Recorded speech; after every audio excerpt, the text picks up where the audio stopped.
Oh, you want to see some action? Gotta be the center of attraction. Make sure they got their eyes on you, like the face that you see on every magazine. That's number one, Ichigo's theme song from Bleach.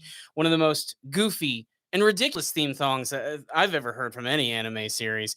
And it completely clashes with what Bleach is all about, which is blood, guts, and action. And that's pretty much what today's episode of the Powerful Nerdcast is all about. Guys, this is another live edition of the Powerful Nerdcast, and I'm all by my lonesome today. But it seemed like the perfect opportunity to talk about all this stuff that's been going on in the Bleach community because it seemed like for the longest time, Bleach was done. It wasn't going to be coming back. There wasn't going to be any sequel. There was going to be no spin offs or anything. But no, here we are in 2021, and Taito Kubo has come back with a brand new arc in the Bleach series. And I'm pretty fucking thrilled, to be perfectly honest with you guys. I love Bleach. I remember watching it for years. It was always one of the big three manga and anime series alongside One Piece and Naruto. It was one of the original cornerstones of my YouTube channel, originally Super Kami Guru 9000. It was something that I used to talk about every single week, and I absolutely loved it. But Bleach did have some problems. It had some issues. It had some pacing problems. The anime was not necessarily perfect. The manga's final arc is debatable if it was even good or not. But here we are in the future, and we're finally getting the next major part of the story. And all of this has actually been teased for the last couple of months. They were saying that there was going to be this brand new Bleach one shot manga chapter, which essentially has the coolest friggin' name that I've ever heard. I think it's like the Howls from the Jaws of Hell arc. And to a Bleach fan, this has got to be instantly kind of exciting, as the concept of hell within Bleach has always been kind of mysterious. It's something that they've brought up a number of times. They had a whole movie all about hell, and I wonder if they're even going to take some of the inspiration from that. But I have a feeling they're probably going to try and do their own thing with this one, and it's very apparent from what they've already shown from this very first one shot chapter, which completely subverted my expectations in the best way possible, because it isn't just a one shot as it is a first chapter in a brand new arc of the series.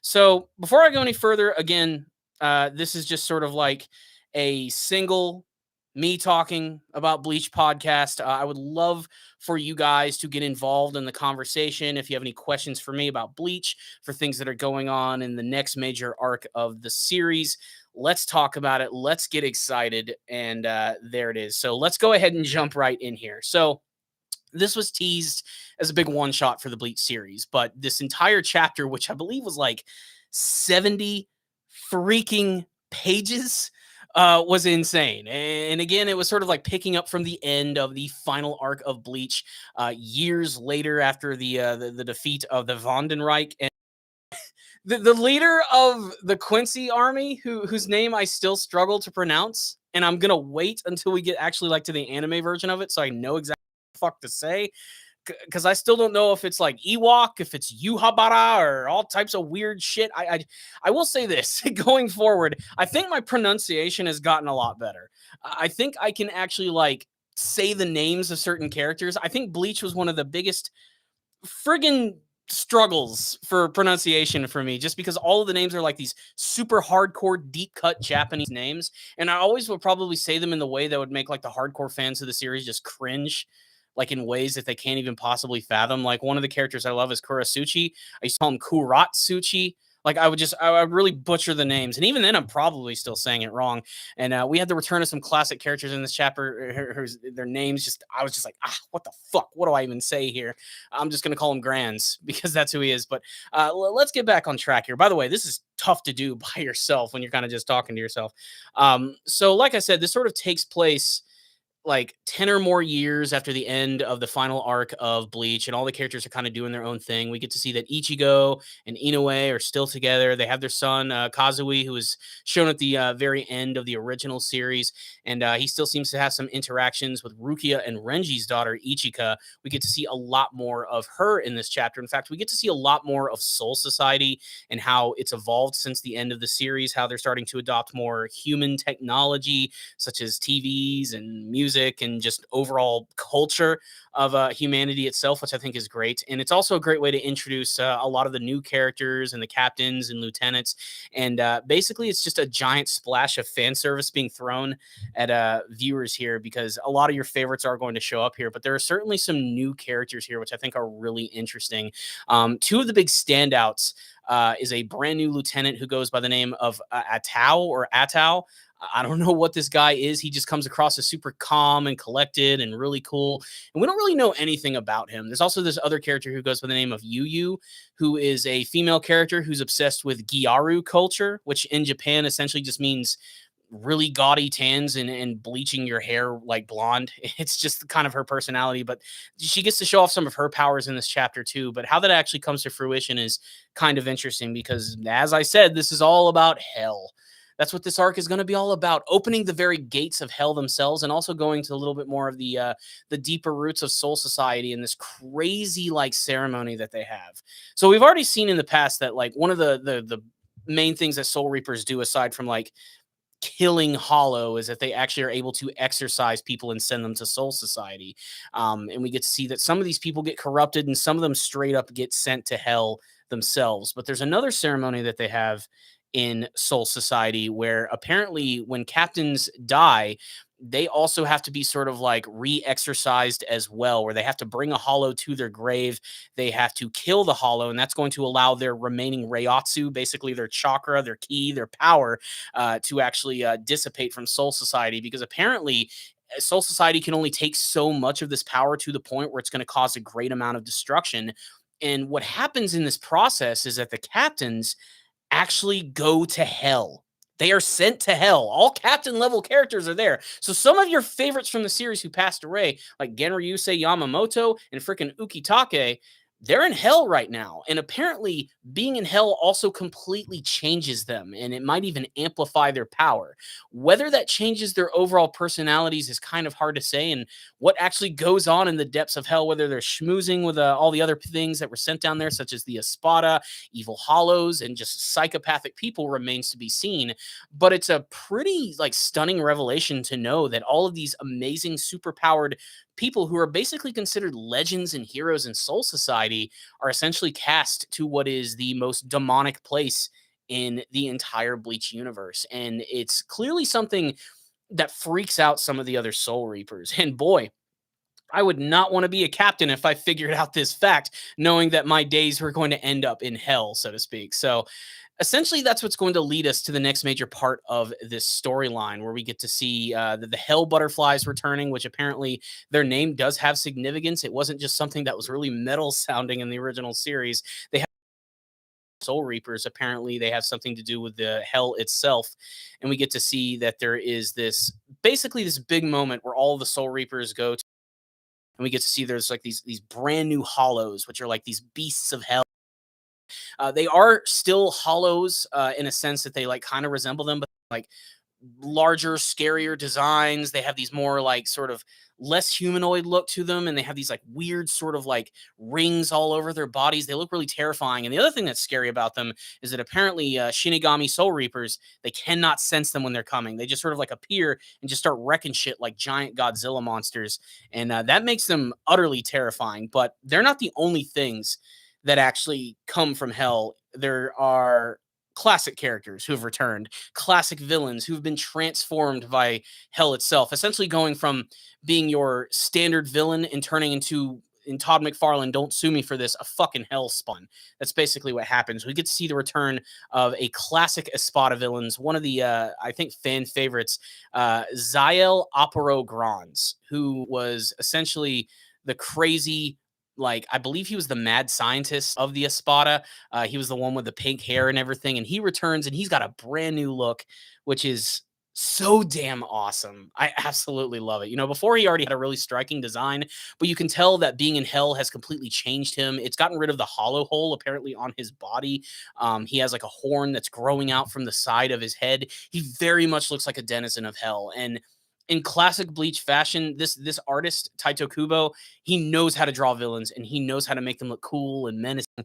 And damn, it looks really frigging awesome here. I just love seeing the return of that character. I love seeing Renji react to seeing him. It was even funnier when Ichigo finally came in because, as far as I know, he never actually ran into him, and he's like, "Who the hell is this guy?" But apparently, Xyle Opero knows a lot about Ichigo, especially just all the crazy things that actually happened here.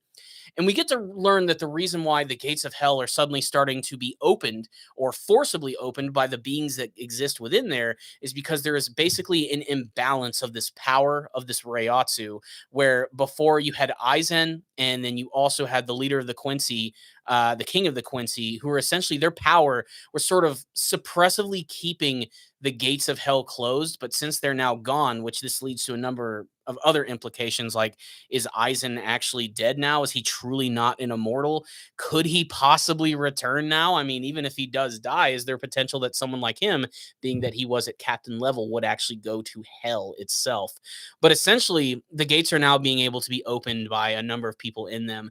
And during this entire battle against these giant beasts of hell and Xyle Opero Grons coming in, they sort of inadvertently do this whole ceremony with Ukitake where they're able to slay one of these things, and it allows him to sort of manifest at the very end of the chapter, and you actually get to see his distinctive Zanpakuto sword coming through, and it's like way bigger than it's ever been before, and it just completely impales through Xyle Opero Grons, and he's just, more than excited to actually see this, it seems, and it looks like he's about to be dragged right back through that gate.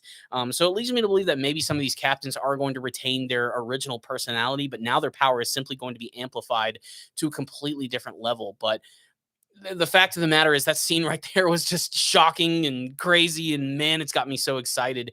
And while all of this is going on, we have Kazui, who's still following all of these hell butterflies. So it leads me to believe that he's probably going to go through the gate of hell at some point, and the Shinigami are going to have to go in there, and there's going to be some sort of like grand mission or rescue mission to save him. Maybe we'll get to see more of how his powers actually work in the series, because again, Kazui is a Shinigami as well, so there's a lot of potential for what he's actually going to do. So, wow, there's just so much to actually unpack from this one shot chapter, as they actually decide to call it. I'm really freaking glad though that it's back, because again, I think the biggest weakness of Bleach was its ending. It didn't feel right. It felt like it was rushed. It felt like not enough was explained, and it felt kind of cheap because of the Arankar arc that came before it, which went for years. It just went on for so long, and they did such a great job of building up those characters as villains, bringing in the Vizard, making Aizen the just most insane villain that you've ever seen, who could just take down anyone, and he knew the secrets to everything. They did the Fullbringer arc right after that, but that was very short. But I thought that the final Quincy War was going to end up being like the end all be all, just ridiculous arc. And in many ways it was. There was so much fighting going on, a lot of really great characters, and some creativity in terms of how their powers work and what they look like, but it just felt rushed. It felt like, Kubo was being forced to try and finish this arc as quickly as it actually started. And it just didn't have as much payoff as I was really hoping for. And that's not to say that it didn't have some really cool stuff going for it. I think from an artistic standpoint, from some of the action scenes, the character designs, and even a lot of the themes of the characters, and even getting into the deeper roots of Soul Society, such as the Soul King, how all that weird shit worked. I thought a lot of things really worked in that one, but it didn't feel right the way that it ended. And it felt like there was a lot of untapped potential in the Bleach franchise. And I think this final arc is going to be sort of an opportunity to sort of open the lid up and see, yeah, there's a lot more here that could actually happen. Now, I don't know if this means that Bleach is officially returning as a manga series in full, like if we're going to be getting a chapter every week, every month, or if this is going to be sort of like a, short multi-chapter story, which is just going to be another entry in the Bleach universe. And in many ways, I'm kind of okay with that model too. I don't think Bleach is the type of show or series at this point that needs to be beholden to the rules of, let's get a chapter out every week, let's get a chapter out every month. This could be something that they could slowly drip feed like every year. Like, here's a brand new 10 chapter story arc that's really exciting, set in the Bleach universe, which has massive repercussions. It feels important, and it carries on the story. In many ways, it's kind of like adapting a American comic book style of releasing its content, which, I can understand why they probably wouldn't want to do that, as the American comic book industry right now is sinking like a fucking ship. It's just awful right now. Manga is just kicking the shit out of every single American comic book out there right now. So I don't blame them for not actually deciding to maybe go with something like that. But still, I think it would actually be kind of cool to see. But let's go ahead and take a look at the live chat. We do have a few things in here that are pretty freaking interesting right here. So, Magnum Magnus, who, by the way, you've been watching my videos for years, and I cannot thank you enough for that. And I know you've always been kind of a big Bleach fan. Like you said, it'll be super ironic if Bleach becomes a monthly series and ends up being better than Boruto. Um, that's debatable to say the least. I do like Boruto. But even I'll admit, I think I liked Bleach a lot more than Boruto, especially like at its height. I've always been a big fan of Bleach. What I loved about Bleach is when I first started watching it, and by the way, I need to preface this by saying I was introduced to Bleach through the anime, not through the manga. And it was at a point in my life where I liked anime, but I was starting to kind of like not watch it as much anymore. And then I discovered Naruto in like the early 2000s, and I got really obsessed with it. And then I discovered Bleach, and I started watching the anime, and I'm like, this is like a more hardcore version of Naruto, if you know what I mean, like a slightly more mature, a little more intense, blood-soaked version of that show. And it had kind of like a lot of the similar trappings of classic shonen battle manga. I mean, to me, when I first watched Bleach for the first time, I thought like this is like kind of like a different take on Yu Yu Hakusho. It felt very similar to that in many senses. Like Ichigo and Yusuke Urameshi, I think, are very similar characters in many ways. And the way that they get thrown into their stories, where they end up being like the substitute versions of these supernatural groups, and then of course they end up being connected to really important things and having really crazy powers. And the fact that it was all just kind of supernatural, it all just sort of like it felt very similar in that vein, and that really got me into the show at first, and I really got like sucked in. I think everybody can agree that that first major arc in the anime, the Soul Society arc, was pitch perfect and a great introduction to the actual world of Bleach.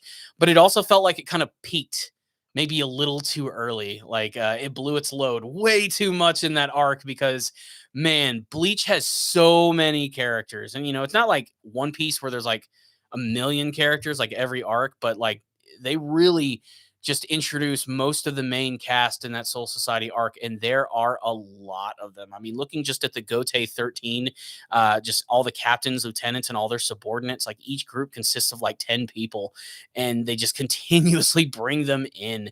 But it really made the entire series seem so grand and immense, but it never really seemed to get much further than that. Like, you know, there's Soul Society, there was the Hueco Mundo stuff during the Arankar stuff, and then after that, we're kind of like back to Soul Society and everything in around there. There was a lot of untapped potential for it. And one of my favorite things about Bleach and its supernatural storytelling was that it had this grand world of Soul Society, the human world, and Hueco Mundo, where all the hollows live. And then there was Hell. And Hell was very mysterious. They didn't talk about it much. There's the implication that is a very dangerous and scary type of place. It is hell after all, but they never really did anything with it. Like we only saw a few glimpses of like that massive gate a few times in the actual show, that really gnarly looking one with the giant black slabs and the two skeletons that slowly open it up. Like that was just some really gnarly imagery. And I always thought like, man, I wonder what's going on in that place. And that's why I was so excited when they did the Bleach Hellverse movie, because again, it's just like, why aren't we going to this place more often? What's going on in hell? What type of beings exist in there? What type of battles could take place there? I just think there's a lot of untapped potential for that. And I'm just really glad that they're finally starting to actually get to that at least. Again, Magnum Magnus also mentioned the character of Atal that I mentioned earlier, Tao, whatever. Apparently he's a deaf mute or both. Maybe that's just the way he is. I don't know what to take from his character.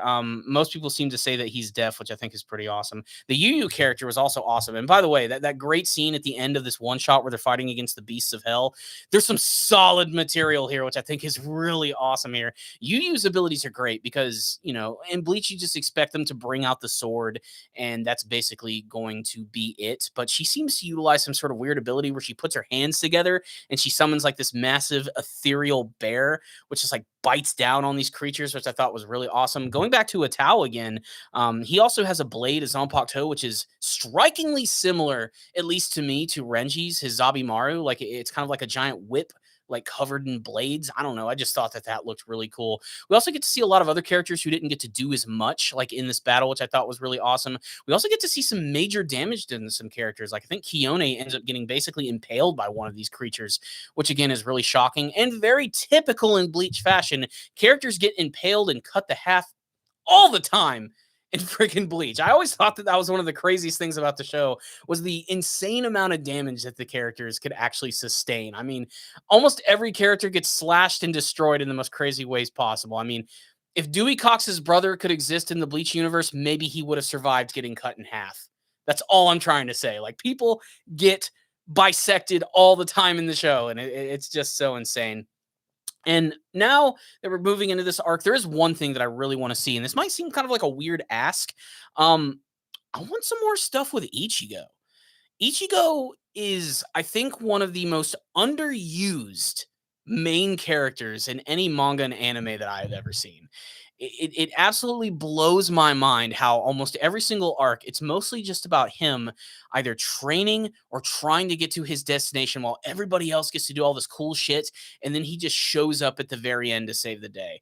And I just want more of an active role for Ichigo. Maybe I'm looking at it wrong. Maybe you disagree. Maybe you feel that Ichigo gets a lot of screen presence, and he certainly does, but I just want to see more of him. And I think he's going to have way more of a personal stake than he's ever had before now that his son is actually going to be involved. Like there's so much that they can do with this arc, and it's got me so damned excited to see what's actually going to be next.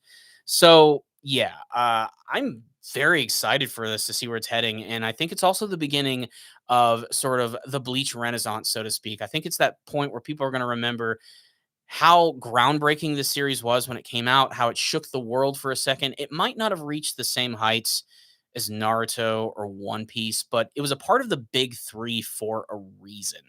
And it was great to be a part of that phenomenon when it was happening and watching that final art come to fruition. But I just always wanted just a little bit more. And the fact that the anime is going to be returning to actually conclude that final arc, I think, is really awesome. And this is, of course, potential to bring this brand new one shot into the anime as well.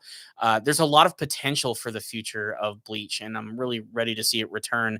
Especially because it's also very obvious that Kubo is working on his other spinoff series, Burn the Witch, which had its one shot release. They're going to continue to release more of that, like in a slow drip feed. They made that anime movie which was basically just a combination of multiple episodes all about that one shot. And I thought that was fantastic.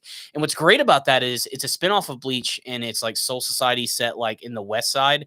If they can somehow incorporate that even into everything that's going on here, like get these characters to interact and intersect with one another, I think that would be really awesome as well. If only to see, more of the larger world of Bleach. Again, Burn the Witch, bringing in the hell stuff, like that's completely expanding and making the world of Bleach all the more exciting and rich. And man, that has just got me so freaking pumped up. So I could have just made a regular video here, but I really wanted to sort of talk with you guys a little bit more about everything that's actually been going on here. There's a couple more comments that I just want to bring in.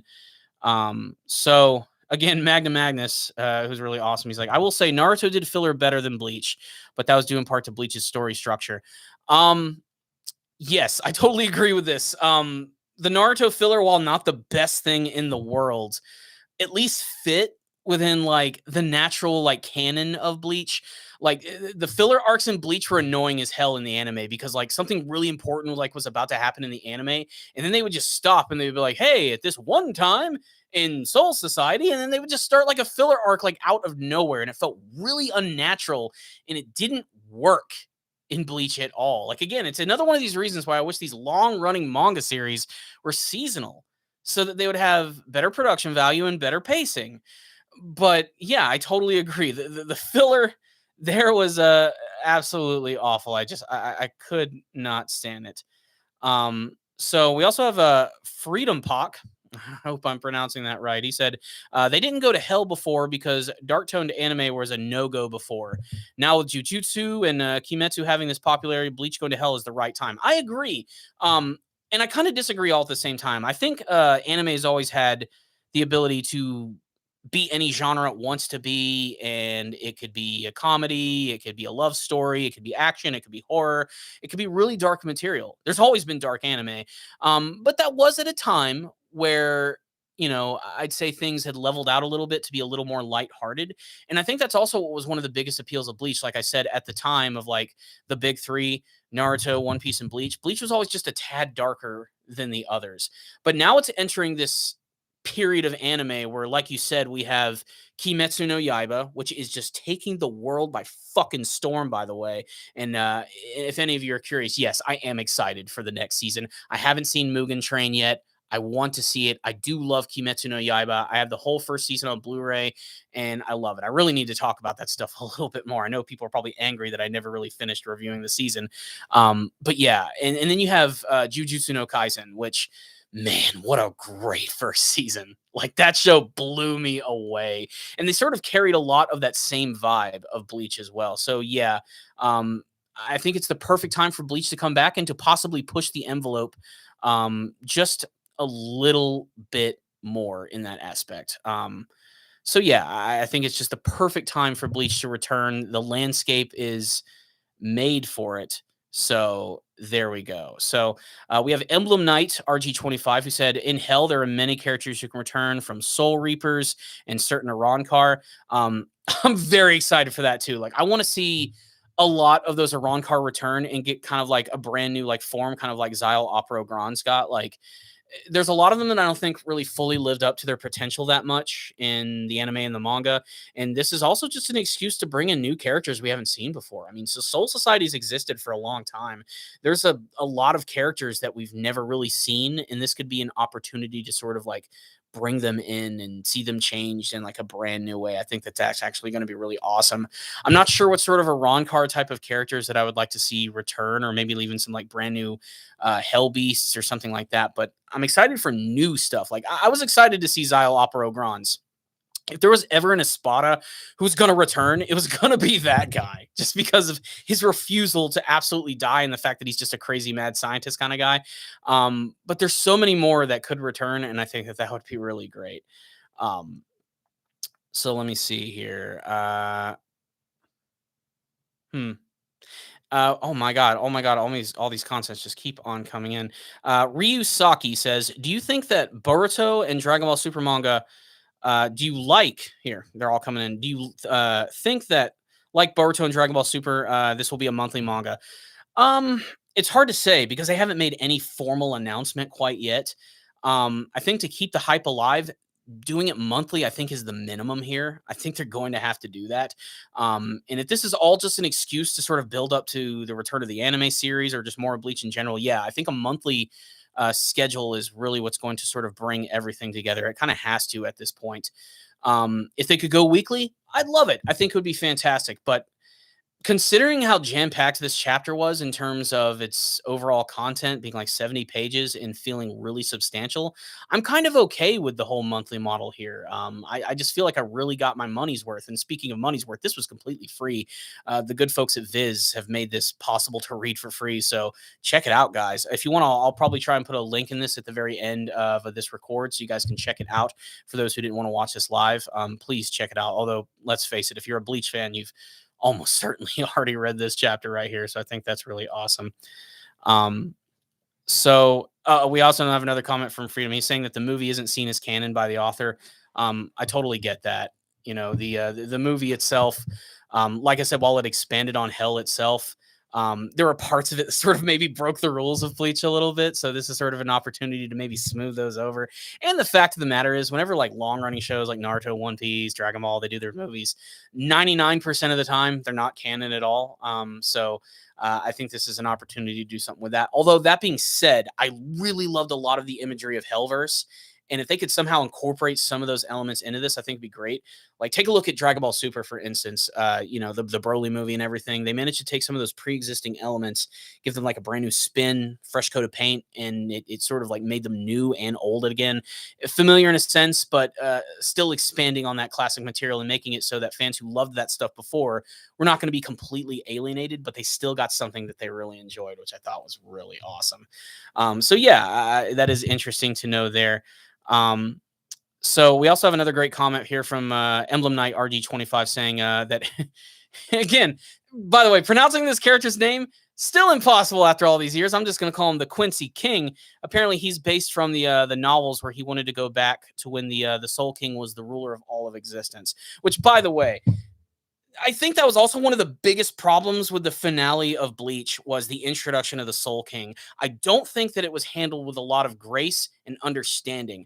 I did not have a full understanding of what this asshole was until the series was done and I took a deep dive into some Bleach wiki. Like that was the only way that I was able to fully understand what this guy was.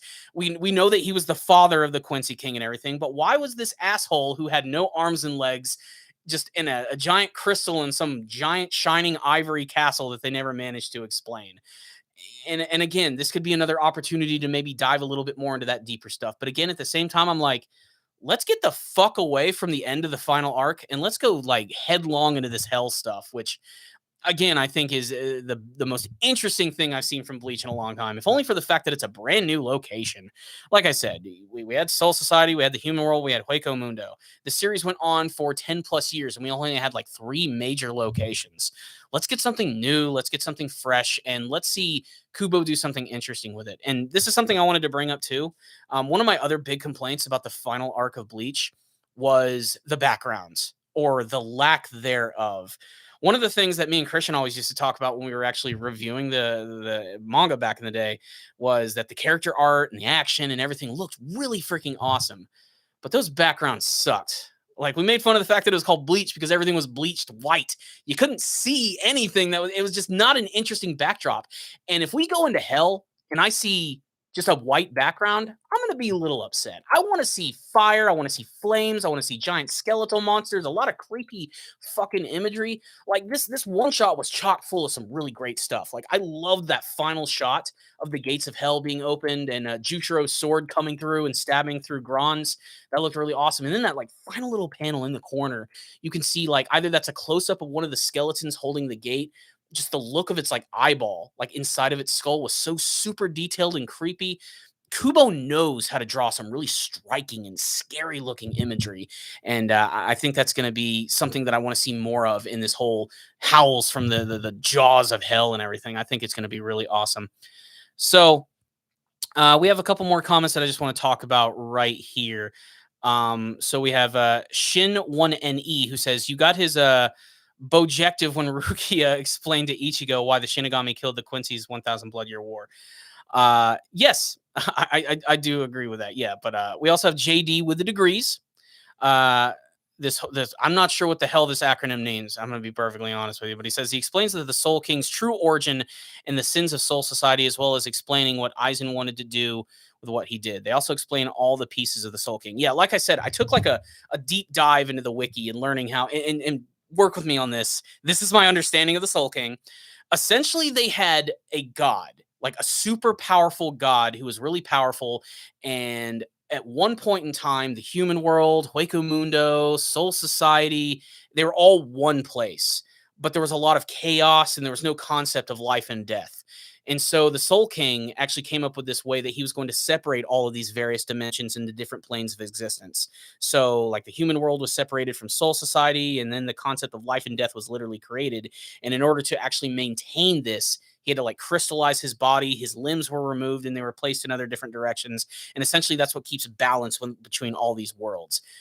But I don't ever really remember them ever explaining any of that shit while reading it. All I remember seeing was a bunch of weird freaking assholes fighting each other with crazy powers. That's not to say that it wasn't entertaining. Hell, I freaking loved it. Every week, getting to read those fights was one of my favorite things. I still think the battle with Gerard Valkyrie, the Thor-looking motherfucker, like he was probably one of my favorite looking dudes. I really love the battle with him. And of course, Ichigo coming in at the end, which, like I said, that's what he does. He comes in at the end. He's like the cop in a horror film. He just shows up at the absolute last second. So Emblem Knight still coming in again. In the Soul Society, the nobles are responsible for many of the conflicts and problems in the story. Aizen, Ginjo, the Fullbringers, Ukitake spying on Ichigo, Tosen wanting justice for his friend. Yes, that is one of the biggest problems, is all the aristocratic bullshit that goes on in Soul Society. And I kind of hope they kick that to the curb in this whole Hell arc thing. I just want them to focus a little bit more on the main story at hand and the characters and the adventure that they're going to go on. But yeah, so man, guys, thank you so much for all of the amazing things. Shiro Takita, thank you for joining us yet again. And yes, I am doing fine today. I do appreciate the comment. So I want to leave you guys with like one last thing. I want to hear all of your thoughts about this big one shot. Were you shocked that it ended up being a little bit more than that? That this is actually the potential of a brand new storyline for the series? What do you guys want to see from the Howls from the Howls from Hell arc of the series? What sort of characters do you want to see return? We already got the return of one of the Espada. Do you think a few more of them are going to show up? Are they going to have demonic transformations? What about the actual captains of the Gote 13 themselves? Like, are we going to see the return of Yamamoto? Is he going to have a brand new hellish form? Imagine what his Zanpakuto is going to do. That guy could summon an entire dead army, and now he's in hell, and his powers are amplified. Just imagine the possibilities. And could there actually be the introduction of a brand new villain for the series? I mean, this is hell after all. For all we know, Ichigo's about to do battle with the devil himself. Basically, the sky's the limit for Bleach, and I'm really glad that it is returning. As again, I felt that it just didn't live up to its full potential by the end, and this is sort of the opportunity to make up for that. And it's just great to see its return. In a sense, the big three has officially returned. They're slightly different, of course. One Piece is still the one that's towing the line and being the original. Boruto is, of course, a spin off sequel to Naruto.